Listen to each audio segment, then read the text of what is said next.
So guys this is second part of powerless boy anime. वहीं डेकू अपने plan के बारे में सोच रहा था क्योंकि उन दोनों के क्विर्क्स काफी ज्यादा स्ट्रॉन्ग हैं और एक दूसरे की टक्कर के हैं, तो इसीलिए उन्होंने डिसाइड किया कि वो पहले उन दोनों को अलग करेंगे और फिर जब ओचाको इशिदा तक पहुंच जाएगी तो वो चुपके से उसके पास चला जाएगा और वो दोनों मिलकर उसे हरा देंगे। जिसके बाद हम उन दोनों के बचपन का सीन देखते हैं जहाँ बाकुगो बॉल से बड़े अच्छे से खेल पाता है पर डेकू कुछ भी नहीं कर पाता और इसी दिन बाकुगो ने उसका नाम डेकू रख दिया था, जिसका मतलब निकम्मा और नकारा है। आगे जब वो पानी पर पत्थर फेंकता है लेकिन अपना भाई डेकू फिर से यहाँ कुछ नहीं कर पाता। कुछ समय बाद जब बाकुगो ने अपनी पावर्स को अवेक किया, सभी लोग उससे इम्प्रेस हो गए और टीचर्स भी उसकी तारीफ करने लगते हैं और तब से ही बाकुगो को लगने लगा कि वो दुनिया में सबसे ज्यादा बेहतर है। इजुकू को बड़ा कूल लगता था और वो भी अपने क्विर्क आने का इंतजार कर रहा था, लेकिन कुछ समय बाद सभी को पता चलता है कि उसके पास तो कोई क्विर्क ही नहीं है, जो देखकर बाकुगो उसका मजाक उड़ाने लगता है। तभी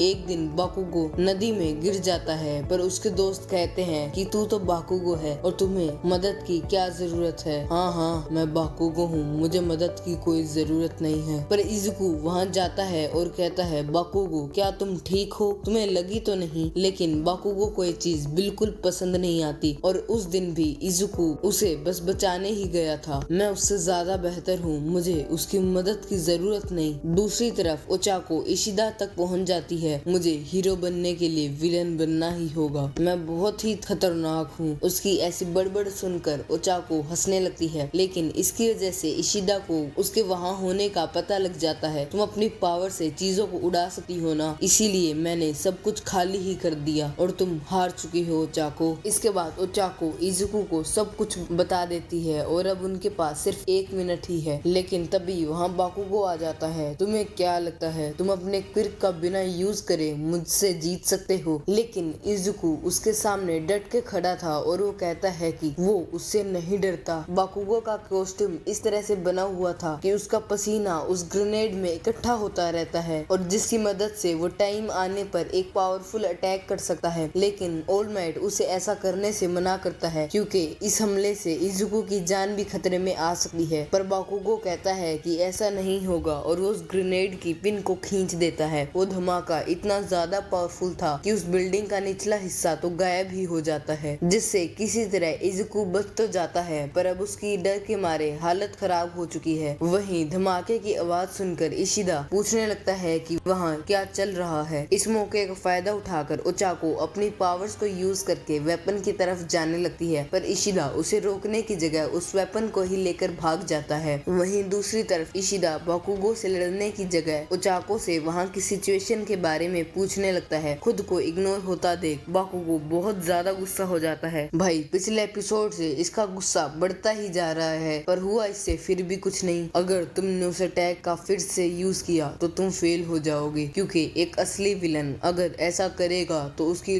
लोकेशन रिवील हो जाएगी। तो बाकुगो उसके ऊपर गुस्से में अटैक करने जाता है। डेकू के पास डोज करने का मौका नहीं था तो उस अटैक पर अटैक करने जाता है, पर बाकुगो अपनी एक्सप्लोजन पावर्स का यूज करके अपनी डायरेक्शन ही चेंज कर लेता है और एक डक के पीछे जाके उस पर अटैक कर देता है। ये देखकर हर कोई इम्प्रेस हो जाता है कि बाकुगो की ताकत कमाल की है और वो अपनी ताकत के साथ साथ अपने दिमाग का भी यूज कर रहा है। वहीं बाकुगो उसकी कुटाई कर रहा था, किसी तरह वो उससे बचकर दूर भाग जाता है और खिड़की के सामने खड़ा हो जाता है। मैं जानता हूँ तुम मुझसे बेहतर हो और हमेशा से ही मुझसे बेहतर रहे हो, पर इसीलिए मैं तुम्हें हराना चाहता हूँ क्योंकि मैं जानता हूँ कि तुम मुझसे स्ट्रॉन्ग हो। जिसके बाद वो दोनों एक दूसरे पर अटैक करने के लिए रेडी हो जाते हैं। ऑल माइट सोचने लगता है कि उसे एग्जाम को रोक देना चाहिए। तभी डेकू ओचाको से कुछ कहता है और वो एक पिलर को पकड़ लेती है। वहीं डेकू बाकुगो के ऊपर अटैक करने की जगह अपने पंच को छत की तरफ मोड़ देता है, जिसका शॉकवेव इतना ज्यादा था कि नीचे से ऊपर तक बिल्डिंग में छेद हो जाता है। और अब ओचाको को फ्लोट कराने के लिए चीजें मिल चुकी थी। इन सभी का यूज करते हुए ओचाको उड़ती हुई वेपन तक पहुंच जाती है और अब क्योंकि वो वेपन से चिपक चुकी थी तो हीरोज इस मैच को जीत चुके हैं। तुमने मुझे ट्रिक किया, मेरी बॉडी मेरी पावर्स को हैंडल नहीं कर सकती तो मेरे पास यहाँ और कोई ऑप्शन नहीं था। जिसके बाद वो बेहोश हो जाता है और ऑल माइट अनाउंस करता है कि हीरोज जीत चुके हैं। जिसके बाद उसको स्ट्रेचर के ऊपर लिटा कर वहाँ से ले जाया जाता है। उसने कहा कि वो अपनी पावर्स को कंट्रोल भी नहीं कर सकता, तो क्या अगर वो उसे यूज कर पाता तो क्या वो मुझे हरा देता। तभी उसके पास ऑल माइट आ जाता है और उन्हें डिस्कशन करने के लिए अपने साथ बुलाता है। वो उन्हें बताता है कि इस मैच का MVP है Eita. Sorry guys, it's not Ishida, it's Eita. जो सुन के सभी लोग हैरान हो जाते हैं। आए, इसने तो कुछ किया भी नहीं। तो एक लड़की जिसका नाम मोमो है वो उन्हें बताती है कि सिर्फ ईटा ही है जिसने अपना रोल निभाया है। बाकुगो गुस्से में बस डेकू के पीछे पड़ा रहा और डेकू का प्लान इतना ज्यादा खतरनाक था कि अब वो कुछ करने के लायक नहीं बचा और ओचाको अकेली कुछ भी नहीं कर पाई। अगर वो न्यूक्लियर वेपन असली होता तो इतनी तोड़फोड़ कभी नहीं मचा सकते थे। यानी इस मैच में सबसे अच्छी परफॉर्मेंस ईटा की हुई। इसके बाद अगले मैच की बारी थी जिसमें हीरो टीम में तोडोरोकी और मित्सु हैं। दूसरी तरफ विलन टीम में माशिया और ओटोरू हैं, जिनमें से एक की बस पूंछ बड़ी है और दूसरा इनविजिबल है। मित्सु अपने क्रिक से अपने आर्म्स पर किसी भी बॉडी पार्ट को उगा सकता है और इसी एबिलिटी का यूज करके वो उन्हें सुन लेता है और तोडोरोकी को भी उनकी लोकेशन के बारे में पता चल जाता है। तुम्हें अपनी सेफ्टी के लिए बाहर चले जाना चाहिए। जिसके बाद वो अपनी पावर्स का यूज करके पूरी बिल्डिंग को ही जमा देता है। जिसके बाद शोटो उस रूम में पहुंच जाता है। तुम्हें बिना जूतों के मुझसे नहीं लड़ना चाहिए और वो मजे मजे में उस वेपन को छू लेता है और हमें पता चलता है कि उसका क्विर हाफ हॉट और हाफ कोल्ड है। उसकी ताकत को देखकर बाकुगो हैरान हो जाता है और बाकी सब तो ठंड के मारे कांप रहे थे। इसके बाद एक एक करके सभी बच्चों की ट्रेनिंग खत्म हो जाती है। तुम सबने आज बहुत अच्छा किया, किसी को भी ज्यादा चोट नहीं आई, बस उस छोटे डेकू को छोड़कर। आगे के लिए तुम सभी को गुड लक। अब मैं डेकू को देखने चलता हूँ, लगता है मुझे उस पर नजर रखनी होगी। वहीं जाते जाते वो खुद को कंट्रोल नहीं कर पाता और केले के छिलके जैसा दिखने लगता है और मेडिकल रूम में पहुंच जाता है। मुझे पता है कि तुम्हारा फेवरेट स्टूडेंट है, पर तुम्हें इसका ख्याल रखना होगा। ये 3 बार हाथ पैर तुड़वा चुका है, इसकी वजह से इसकी रिकवरी नहीं हो पा रही। उसके पैशन को देखकर मैं मैच को रोक ही नहीं पाया और अब चिल्ला चिल्ला कर वन फॉर ऑल के बारे में बात ना करें तो ही बेहतर होगा। बहुत कम लोग हैं जो कि इसके बारे में जानते हैं। इसके बाद उसकी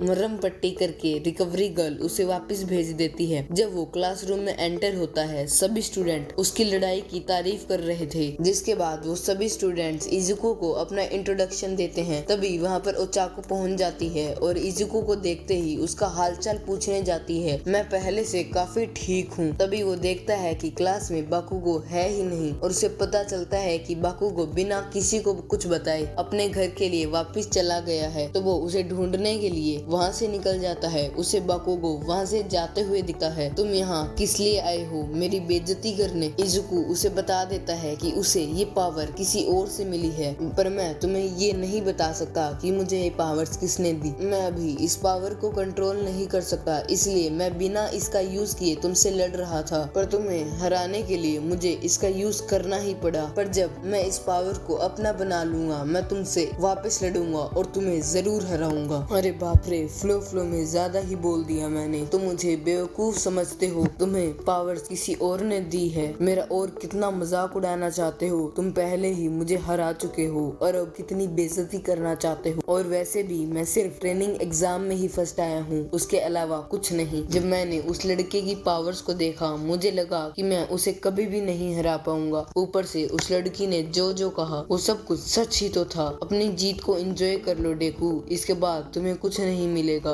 अभी तो मैंने सिर्फ शुरुआत ही की है। इसके बाद वो वहाँ से जाने लगता है, लेकिन तभी वहाँ पर ऑल माइट आ जाता है। वो उससे बातें करके उसे चीयर अप करने की कोशिश करता है, लेकिन वो उसके ऊपर भी भड़क जाता है। भलाई का जमाना ही नहीं है, मुझे तुम्हारी मदद की कोई जरूरत नहीं है। वहीं चारों तरफ न्यूज फैल चुकी है कि ऑल माइट ने हीरो एकेडमी को ज्वाइन कर लिया है और ये सब कुछ विलन्स को भी पता लग चुका है। अगला दिन स्कूल रिपोर्टर से घिरा हुआ था जो सभी स्टूडेंट्स से किसी चीज के बारे में जानना चाहते थे। तभी वहाँ पर एजवा आ जाता है जो उन्हें यहाँ से जाने को कहता है, लेकिन ये सस्ती मीडिया अंदर जाने की कोशिश करती है, जिसकी वजह से स्कूल का डिफेंस सिस्टम एक्टिवेट हो जाता है और उसका साथी उसे बताता है कि जो भी बिना आईडी के अंदर जाने की कोशिश करता है, सिक्योरिटी सिस्टम उसे बाहर ही रोक देता है। और ये सब चीजें बाहर खड़ा होकर शगारा भी देख रहा था, जो कि एक विलन है। और भाई मैं तुम्हें बता दूं, ये बहुत ज्यादा ताकतवर है। वहीं क्लासरूम में एजवा उससे टेस्ट के बारे में बात कर रहा था। वो डेकू से कहता है कि वो क्या यही कर सकता है है हर मैच में अपने हाथ पैर तुड़वा लेना। तुम्हें अपनी पावर्स को कंट्रोल करना सीखना होगा। मुझे यकीन है कि तुम प्रैक्टिस के साथ ऐसा कर पाओगे। जो सुनकर इज़ुकु बहुत ज्यादा खुश हो जाता है। तुम्हारा अगला टास्क फ्यूचर को डिसाइड करेगा। ये सुनकर सभी लोग डर जाते हैं और उन्हें लगता है कि ये कुछ कल जैसा होने वाला है। पर तभी एज़वा बताता है कि उन्हें अपने क्लास का प्रेसिडेंट चुनना है। क्लास के प्रेसिडेंट के लिए सभी लोग अपना हाथ खड़ा कर देते हैं, क्योंकि जो भी क्लास प्रेसिडेंट होता है एजेंसीज उस पर ज्यादा ध्यान देती है, क्योंकि उसमें लीडर बनने की क्वालिटीज होती है। तभी इटा सबको शांत कराता है और कहता है कि उन्हें वोट करके एक ही रिप्रेजेंटेटिव को चुनना होगा। बाकी बोलते हैं कि सब तो खुद को ही वोट करने वाले हैं। हाँ, ऐसा ही होगा, पर कुछ लोग तो होंगे जो किसी और को वोट करेंगे, तो जिसे भी 2 या 3 वोट मिलेंगे वो रिप्रेजेंटेटिव बन जाएगा। है ना टीचर? कुछ भी करो, जो मर्जी करो, मुझे फर्क नहीं पड़ता। बस मेरी नींद खत्म होने से पहले तुम्हारा रिप्रेजेंटेटिव मेरे सामने खड़ा होना चाहिए। जब वोटिंग खत्म हो जाती है, इज़ुको को 3 वोट मिले थे और मोमो को 2 और बाकुगो फिर से डेकू से हार जाता है। यार, मैंने ही तो वोट का आइडिया दिया था और मैं ही हार गया। Shit, here we go again. आगे हम सभी को कैफेटेरिया में देखते हैं, जहाँ डेकू परेशान दिख रहा था। पर इटा कहता है कि वो धीरे धीरे सब सीख जाएगा और उन्हें पता चलता है कि इडा की पूरी फैमिली ही हीरोज है, यानी वो खानदानी अमीर है। तभी वहाँ अलर्ट बेल बज जाती है, जिसकी वजह से वहाँ से बाहर जाने के लिए धक्का मुक्की शुरू हो जाती है। तभी इडा बाहर देखता है कि ये बेल प्रेस वालों की वजह से बजी थी। वो बाकी सबको ये बताने की कोशिश करता है, लेकिन कोई उसकी आवाज पर ध्यान ही नहीं देता। तभी वो ओचाको को देखता है, जो कि भीड़ में दब रही थी। तभी वो किसी तरह खिसक खिसक कर उसके पास पहुंच जाता है और उससे कहता है कि वो उसके हाथ को छू ले। जैसे ही ओचाको उसके हाथ को छूती है, इडा हवा में उड़ने लगता है और अपने इंजन का यूज करके सीधा एग्जिट पर पहुंच जाता है और उन्हें बताता है कि कुछ भी नहीं हुआ, वो बेल प्रेस वालों की वजह से बजी थी। ये सुनकर सभी स्टूडेंट्स शांत हो जाते हैं और वहाँ पर पुलिस के आने की वजह से मीडिया वाले भी वहाँ से जाने लगते हैं। आगे क्लासरूम में इज़ुको सबसे कहता है कि लीडर बनने के लिए इडा सबसे बेस्ट होगा। ये बात सुनकर सभी लोग एग्री करते हैं, जिसके बाद इडा प्रेसिडेंट बन जाता है। आगे कुछ टीचर्स बाहर देखते हैं कि उनके हाई सिक्योरिटी गेट्स को किसी ने तोड़ दिया है और ये कोई रिपोर्टर तो कर नहीं सकता, यानी ये काम किसी विलन का है। दूसरी तरफ हम कुछ हीरोज को देखते हैं जो कि एक विलन से लड़ रहे थे, जिसका कलर और शेप थोड़ा कैजुअल है, पर सह लेंगे थोड़ा सा। पर क्योंकि उसने होस्टेजेस को पकड़ा हुआ था, कोई भी उसके ऊपर अटैक नहीं कर पा रहा था। लेकिन तभी वहाँ पर ऑल माइट आ जाता है, जो अपने एक ही चांटे से उस विलन को हरा देता है और जिसके बाद वो वहाँ से कहीं जाने लगता है। जब से मैंने इज़ुको को अपनी पावर्स दी है, मेरी ताकत कम होती जा रही है और उस विलन से लड़ने के बाद से मैं अपनी फॉर्म को ज्यादा देर तक मेंटेन भी नहीं कर पाता। और डेकू से मिलने के बाद उससे पता चलता है कि डेकू ने बाकुगो को सब बता दिया है कि ये पावर्स उसकी नहीं है और उसे ये पावर्स किसी और से मिली है। इज़ुको कहता है उसने ये बात अपनी मॉम को भी नहीं बताई, पर पता नहीं क्यों उसे लगा कि बाकुगो को ये पता होना चाहिए। पर क्योंकि बाकुगो ने उसकी बात को सीरियस नहीं लिया था, ऑल माइट इस बार उसे माफ कर देता है। लेकिन अगर इस बात का विलन्स को पता लग गया तो वो हर कीमत पर इज़ुको की पावर्स को छीन लेंगे। आगे एज़वा सभी स्टूडेंट्स को बता रहा था कि आज 3 टीचर्स की निगरानी में एक स्पेशल टास्क होने वाला है। ये एक रेस्क्यू मिशन होगा, जो कि कैंपस पे नहीं बल्कि वहाँ से किसी दूर जगह पर होने वाला है। सभी स्टूडेंट्स अपनी कॉस्ट्यूम पहनकर तैयार हो जाते हैं, पर क्योंकि डेकू की ड्रेस फट रखी थी तो कंपनी अभी उस पर काम कर रही है। इसके बाद वो सभी बस में बैठकर वहाँ से निकल जाते हैं। वहीं बस में बैठी एक लड़की उसे कहती है कि उसका क्विर्क बिल्कुल ऑल माइट जैसा है। ये सुनकर इज़ुको बहुत ज्यादा पैनिक करने लगता है। तभी किरिशिमा कहता है कि जब ऑल माइट अपनी पावर्स का यूज करता है तब उसे चोट नहीं लगती और वो अपने क्विर्क के बारे में बताता है कि वो अपनी बॉडी को हार्ड कर सकता है। और इज़ुको कहता है कि उसका क्विर्क तो काफी कमाल का है। किरिशिमा कहता है कि यहाँ पर सबसे कमाल के क्विर्क बाकुगो और शोटो के हैं। बाकुगो तो हमेशा गुस्से में ही रहता है, तो मुझे तो नहीं लगता कि वो कभी भी पॉपुलर होने वाला है, जिस पे बाकी सब स्टूडेंट्स भी एग्री करते हैं। वहीं बाकुगो ये सब सुनकर उन दोनों पर ही भड़क जाता है। कुछ देर बाद वो अपनी ट्रेनिंग की लोकेशन पर पहुंच जाते हैं, जहां वो अपने तीसरे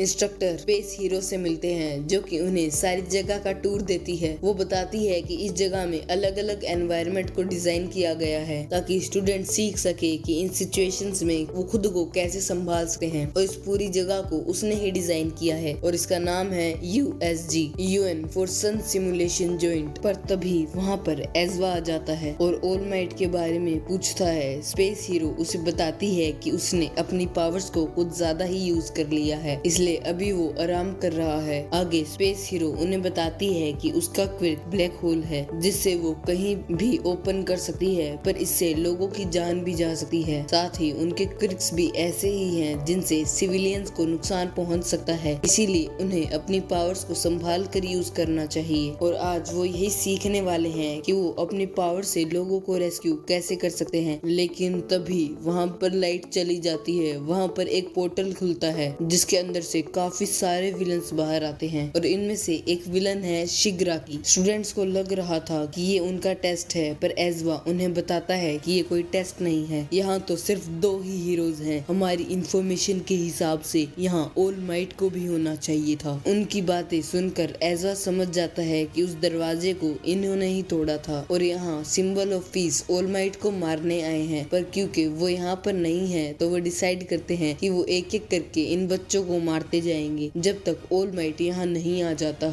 वहीं उन विलन्स में से किसी एक की क्विक की वजह से अलार्म सिस्टम भी एक्टिवेट नहीं हो रहा था। मतलब किसी को पता ही नहीं कि अंदर कुछ गड़बड़ है, इसीलिए उन्होंने जानबूझकर एक आइसोलेटेड जगह को चुना। एज़वा कहता है कि वो सब स्टूडेंट्स को लेकर यहाँ से चला जाए, वो अकेला ही सब विलन से लड़ लेगा। यहाँ के विलन्स को एज़वा के बारे में नहीं पता था और उन्हें लगता है कि ये कोई अनपढ़ गवार है जो अकेला ही उन सब से लड़ने के लिए आ रहा है। पर एज़वा ने पहले ही उनके क्विर्क्स को इरेज कर दिया था और वो अपने टेप्स का यूज करके उन सबको आपस में टकरा देता है। ये देखकर एक विलन उन सबको उसकी पावर्स के बारे में बता देता है, लेकिन ये सुनने के बाद भी कई हट्टे कट्टे विलन्स उसके ऊपर अटैक कर देते हैं, लेकिन एज़वा उन्हें बहुत आसानी से ही ठिकाने लगा देता है। दूसरी तरफ जब सारे स्टूडेंट्स वहाँ से जा रहे थे, उनके सामने वॉर्प गेट वाला विलन आ जाता है जिसका नाम गुरुगिरी है। एज़वा भी उनकी मदद करने नहीं आ सकता था क्योंकि वो खुद विलन से घिरा हुआ है। हम लीग ऑफ विलन्स हैं, हम यहाँ पर symbol of peace all might को खत्म करने आए हैं। वो कहाँ है? स्पेस हीरो उस पर अटैक करने ही वाली थी, लेकिन उससे पहले ही बाकुगो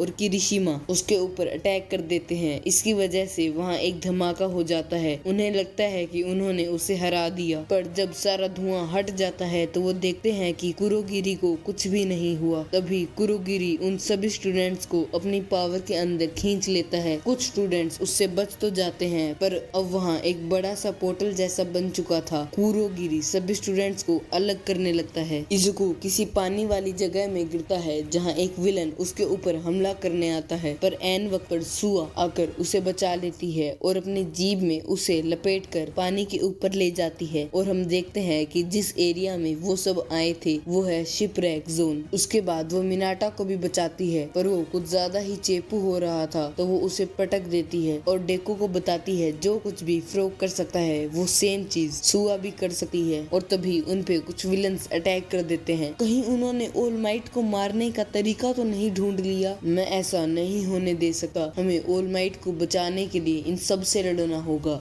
दूसरी तरफ बाकी के स्टूडेंट्स भी अलग अलग जोन में बढ़ चुके थे और वो भी चारों तरफ से विलन से घिरे हुए हैं, पर किसी तरह वो अभी उनके ऊपर भारी पड़ रहे थे। वहीं बाहर ऑल माइट ने इतना ज्यादा काम कर दिया था कि अब वो शायद सिर्फ मिनट्स के लिए ही ऑल माइट की फॉर्म में रह पाएगा, जिसकी वजह से वो जैसे ही ट्रांसफॉर्म होता है उसके मुंह से खून बाहर आने लगता है। तभी वहाँ पर प्रिंसिपल आ जाता है जो उसे एक आर्टिकल दिखाते हुए कहता है कि उसने 1 घंटे में ही 3 इंसिडेंट्स को सॉल्व कर दिया है। वो उसे सलाह देता है कि वो अपनी पावर्स को ज्यादा यूज ना करे और इसकी जगह उसे अपने सक्सेसर को ट्रेन करने पर ज्यादा ध्यान देना चाहिए। वहीं ऑल माइट अब परेशान होने लग गया था क्योंकि यूएसजी से कोई इन्फॉर्मेशन नहीं मिल रही थी। वहीं यूएसजी में कुरोगिरी पर कोई अटैक काम ही नहीं कर रहा था, तो स्पेस हीरो ईडा से कहती है कि वो जल्दी से यहाँ से जाकर हीरोज को सारी इन्फॉर्मेशन दे दे। तो ईडा वहाँ से जाने लगता है और जब कुरोगिरी उसे रोकने की कोशिश करता है, स्पेस हीरो अपनी पावर्स का यूज करके उसे वहीं पर रोक देती है। और दूसरी तरफ मिनाटा की फटी पड़ी थी क्योंकि उसे नहीं लगता था कि वो इन सब का सामना कर पाएंगे। वहीं डेकू नोटिस करता है कि उनके पास वही विलन्स हैं जिनका क्विर्क पानी से रिलेटेड है, यानी बाकी जगह पर भी उस एरिया अकॉर्डिंग ही विलन्स होंगे, पर उन्होंने सू को भी यहाँ पर भेज दिया था जिसको पानी में एडवांटेज तेज होगा, यानी वो नहीं जानते कि उनके पास कौन कौन से क्विर्क्स हैं, इसीलिए वो सारे विलन्स भी शिप पर नहीं आ रहे थे। जिसके बाद डेकू के पूछने पर वो दोनों एक एक करके बताने लगते हैं कि वो अपने क्विर्क से क्या क्या कर सकते हैं। जहाँ सू का क्विर्क तो काफी सिंपल था, लेकिन मिनाटा बता है कि वो अपने क्विर्क से ऐसे स्टिकी बॉल्स निकाल सकता है और ये कितनी देर चिपकते हैं ये उसकी फीलिंग्स पर डिपेंड करता है, समझ रहे हो। लेकिन अगर उसने ज्यादा निकाल दिए स्टिकी बॉल्स भाई, तो उसके सर से खून भी आ सकता है। और एक और चीज, वो अपने बॉल्स पर खुद नहीं चिपकता। उसकी सारी डिटेल सुनकर वो दोनों बस चुपचाप उसे देखते रहते हैं। ये देखकर वो बेचारा डिसअपॉइंटेड हो जाता है और डिप्रेशन में चला जाता है। वो दोनों उसे शांत करा ही रहे थे, पर तभी उनके ऊपर एक विलन अटैक कर देता है और उनकी बोट को बीच में से फाड़ देता है। इसके बाद डेकू अपनी 2 फिंगर्स का यूज करके पानी में हमला करता है, जिसकी वजह से वहाँ एक भवंडर आ जाता है जिसमें सारे विलन्स खींचे जा रहे थे। सू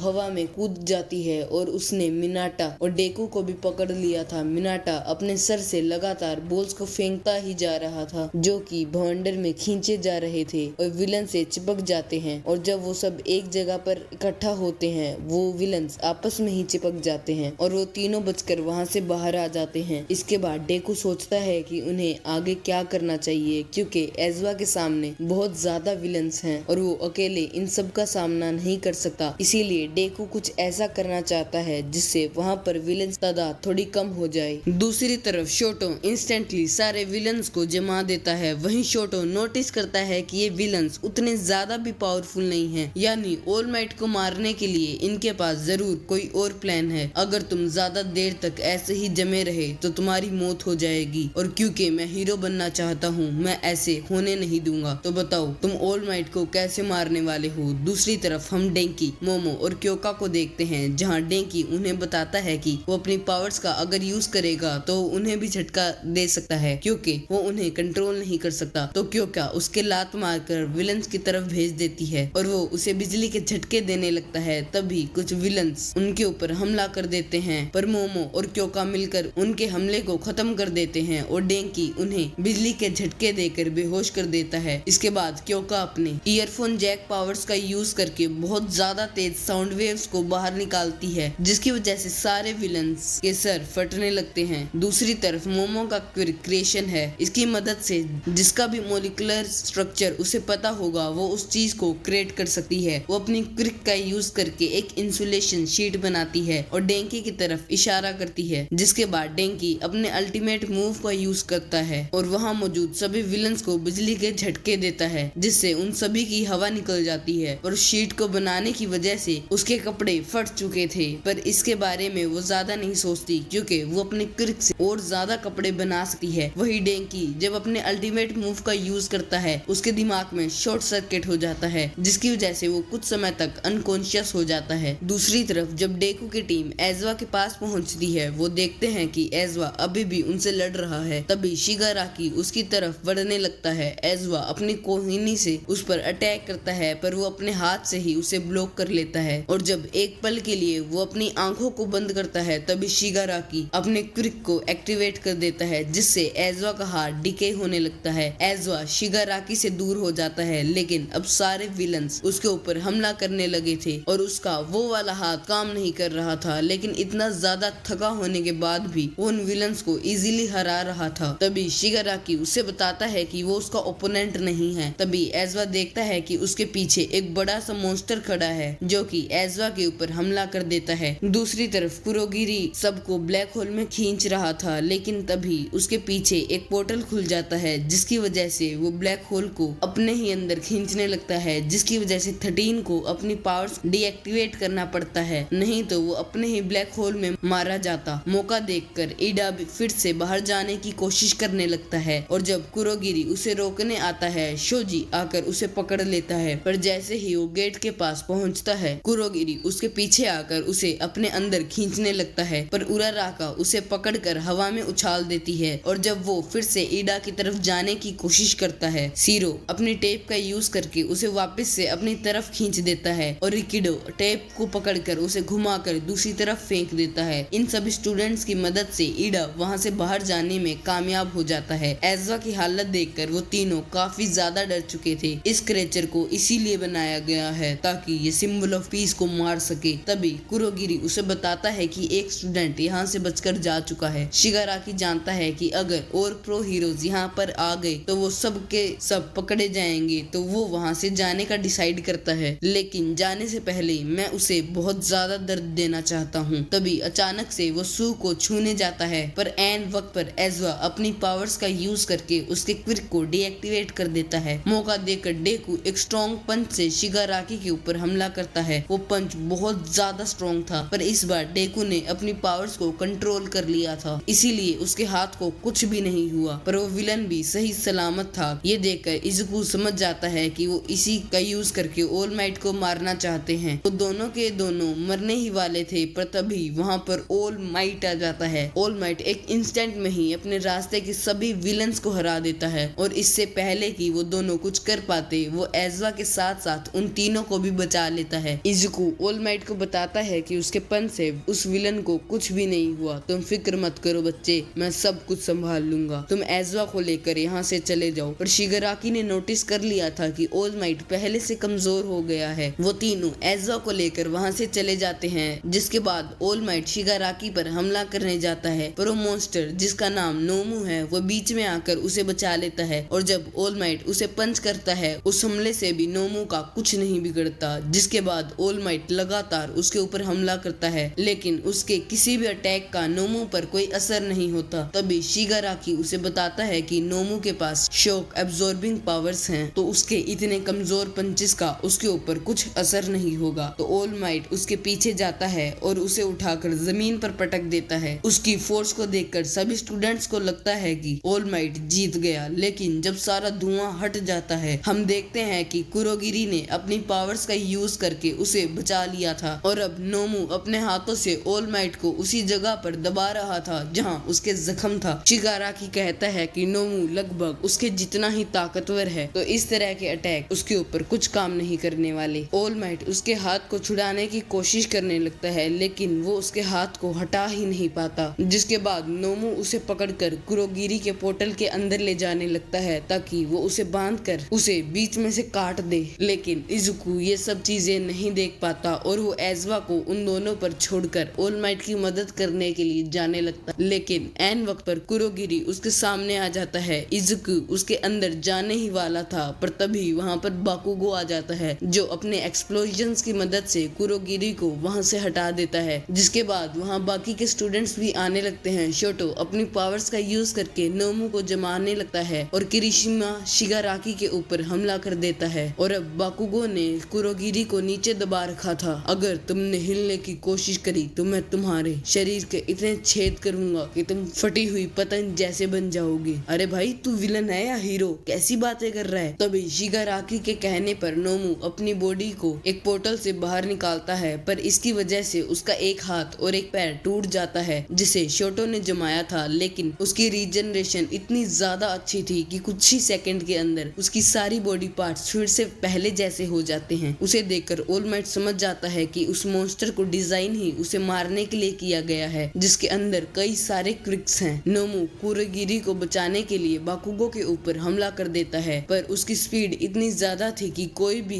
कुछ नहीं कर पाता। लेकिन तभी वो देखता है कि बाकुगो उसके हमले से बच चुका है, लेकिन उसे भी नहीं पता कि वो यहाँ कैसे आ गया। तभी वो देखता है कि उसे ऑल माइट ने बचाया था। सभी स्टूडेंट्स ऑल माइट की मदद करना चाहते हैं, पर ऑल माइट कहता है वो पीछे रहें और देखें कि एक प्रो हीरो कैसे लड़ता है। अगर हमने आपकी मदद ना करी होती तो आप मर चुके होते, और मैं उसका शुक्रगुजार हूँ, पर अब मैं सब कुछ हैंडल कर लूंगा। जिसके बाद ऑल माइट अपनी पूरी पावर्स का यूज करके नोमू से लड़ने लगता है। वो दोनों एक दूसरे को पंच मारते ही जा रहे थे। उनके पंचेस की वजह से जो शॉकवेव्स बन रही थी, उसकी वजह से सारे स्टूडेंट्स और विलन्स पीछे जाने लगते हैं। वो शॉकवेव्स इतनी ज्यादा स्ट्रॉन्ग थी कि कुरोगिरी भी उनके पास नहीं जा पाता। उन्हें लड़ते हुए देखकर इज़ुकू नोटिस करता है कि घायल होने के बावजूद भी ऑल माइट के सारे पंचेस उसकी 100% पावर से भी कहीं ज्यादा हैं। और जब ऑल माइट अपनी लिमिट को तोड़ता हुआ उसे पंच करता है, तो नोमू बिल्डिंग की छत को तोड़ता हुआ वहां से उड़ता हुआ बाहर चला जाता है। और हम देखते हैं कि वो नोमू आसमान में जाकर एक टूटे हुए तारे की तरह दिखता है। वहीं वो पंच इतना ज्यादा स्ट्रॉन्ग था कि उस पूरे एरिया में भूकंप आ जाता है, और सभी स्टूडेंट सोचने लगते हैं कि आखिर यहाँ पर हुआ क्या और जो स्टूडेंट्स उसके पास थे वो रियलाइज करते हैं कि ऑल माइट नंबर 1 हीरो क्यों है। वहीं ऑल माइट कहता है कि अपने प्राइम में वो नोमू को सिर्फ 5 पंचेज में हरा देता, पर आज उसे भी ज्यादा पंचेज मारने पड़े। वो ज्यादा देर तक अपनी फॉर्म को मेंटेन नहीं कर पाता, तो वो जल्दी से बाकी विलन्स को भी खत्म करना चाहता है। दूसरी तरफ उस विलन ने डेंकी को पकड़ लिया था। इजुकू देखता है कि ऑल माइट वापिस से अपनी असली फॉर्म में आ रहा है और ऑल माइट भी जानता है कि अगर वो उसके ऊपर हमला करने आया तो वो कुछ नहीं कर पाएगा। ये चीज विलन्स भी सेंस कर लेते हैं और ऑल माइट के ऊपर हमला करने जाते हैं। तभी विलन्स भी उठ खड़े होते हैं और सारे स्टूडेंट्स उनसे लड़ने के लिए तैयार हो जाते हैं। जब शिगाराकी ऑल माइट के ऊपर हमला करने जाता है, डेकू अपनी पावर्स का यूज करके उसे बचाने के लिए वहां पहुंच जाता है, पर कुरोगिरी की पोर्टल की वजह से शिगाराकी उसे छूने वाला था, लेकिन तभी अचानक से एक गोली उसके हाथ में आके लगती है। तभी हम देखते हैं कि वहां पर काफी सारे प्रो हीरोज आ चुके हैं। वो अपनी गोलियों से डेंकी को भी बचा लेते हैं, जिसके बाद सारे प्रो हीरोज उन विलन्स को ठिकाने लगाने लगते हैं और जब वो शिगाराकी को शूट करने जाते हैं वो शिगाराकी के साथ वहां से गायब हो जाता है। हम देखते हैं कि वहां मौजूद सारे विलन्स अब हार चुके हैं। वही इजुकू दुखी था क्योंकि वो ऑल माइट की मदद नहीं कर पाया, पर ऑल माइट कहता है कि उसने आज उसे 2 बार बचाया है। तभी उसकी तरफ किरिशिमा आने लगता है। ये देखकर वो दोनों ही डर जाते हैं क्योंकि वो फिर ऑल माइट को अपनी असली फॉर्म में देख लेंगे। लेकिन तभी एक टीचर अपनी पावर्स का यूज करके वहाँ मिट्टी की एक दीवार खड़ी कर देता है और किरिशिमा से कहता है वो बाकी स्टूडेंट्स की मदद करे। दूसरी तरफ शिगाराकी और कुरोगिरी अपने बेस में वापस आ जाते हैं। वो अपने बॉस से कहते हैं कि उनका प्लान फेल हो गया। वो उसे नोमू के बारे में पूछते हैं तो कुरोगिरी उन्हें बताता है कि ऑल माइट ने उसे उड़ाकर कहीं दूर फेंक दिया है, जो सुनकर वो हैरान हो जाते हैं। इसके बाद शिगाराकी एक लड़के के बारे में बताने लगते हैं जिसने ऑल माइट को बचाने की कोशिश की थी, लेकिन कोई भी उसकी बात पर ज्यादा ध्यान नहीं देता। दूसरी तरफ एक इन्वेस्टिगेटर देखता है कि लगभग सारे स्टूडेंट्स सेफ हैं, सिर्फ एक लड़के को छोड़कर जिसके टांगे टूट चुकी है और आप जानते हो कि वो कौन है। तभी तोरू ओजीरो से बोलती है कि उसे नहीं पता था कि वो इतना ज्यादा स्ट्रॉन्ग है क्योंकि वो अकेला ही अब तक उन विलन से लड़ रहा था। ओजीरो कहता है मुझे तो पता भी नहीं था कि मैं अकेला ही अकेला हूँ, मैं तो बस मार मार के भागता रहा इसलिए सरवाइव कर पाया। वैसे तुम कहाँ थी? तोरू कहती है